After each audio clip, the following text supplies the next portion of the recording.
Беше тоа на 24 септември 1908 кога во Солун, во кафеаната Бошњакан, терористи, платени врховисти, извршиле неуспешен атентат врз големиот македонски револуционер Јане Сандански. При атентатот, две лица од придружбата на Сандански биле смртно погодени. Беше тоа на 24 септември 1913 кога е донесена забрана за собирање на луѓе на јавни места, а силаните при одење во Скопје требало да земат дозвола од селскиот одбор. Така било во целата скопска околија.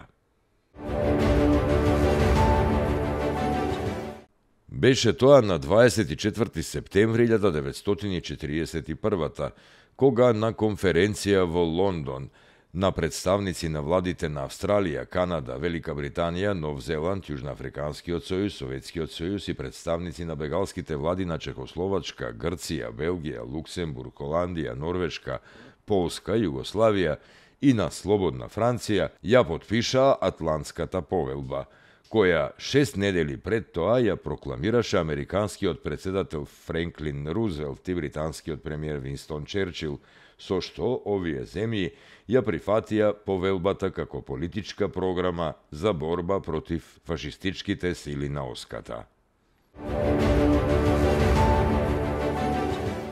Беше тоа на 24 септември 1953 година, кога за прв пат на една македонска професионална сцена за прв пат е изведена македонската крвава свадба од Војдан Чернодрински. Тоа беше сцената на Македонскиот народен театар во Скопје, во режија на Димитар Кјостаров, адаптација на Венко Марковски и Петре Прличко.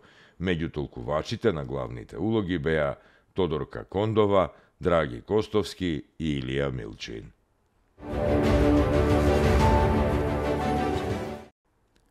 Беше тоа на 24 септември 1993 кога во Монте Карло Македонскиот олимписки комитет е примен во рамноправно членство на олимпиското семејство.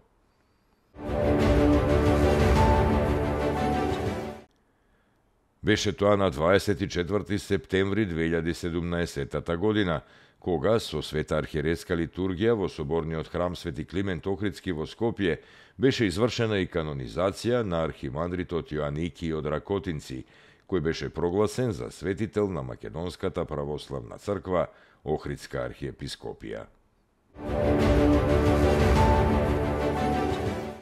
На 24 септември 1910 година во Варош, Прилепско, е роден Мице Козаровски Јандре. Тој бил македонски партизан, комунист, учесник во народно-ослободителната борба, еден од повлијателните припадници на работничкото движење во Македонија меѓу двете светски војни, загинал на 19 декември 1942.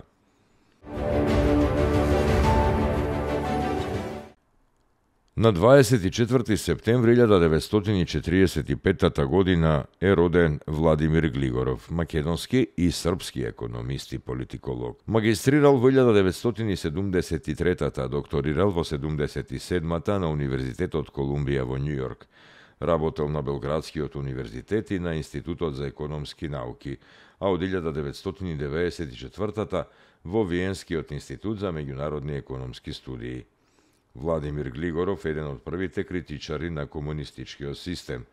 Во 1989 тој бил еден од основачите на Демократската партија на Србија. Инаку Владимир Глигоров е син на Киро Глигоров, првиот председател на Независна Македонија. На 24 септември 1989 година во Охрид умре Кирил Билбиловски, пионер на македонската кинематографија, еден од првите уметнички фотографи и втемелувач на професијата филмски снимател во Македонија. Животната преокупација, филмската уметност ја работел со неверојатен ентузијазам, снимајќи повеќе од 100 документарни филмови и десетина играни. Како филмски снимател, неговото име се јавува и на шпицата на првиот македонски игран филм Фросина. Мошне значајни се креациите на неговата филмска камера во филмовите Денови на искушение, Каде под дождот, Македонска крвава свадба, Македонскиот дел од пеколот, Најдолгиот пат, Исправи се Делфина и во други.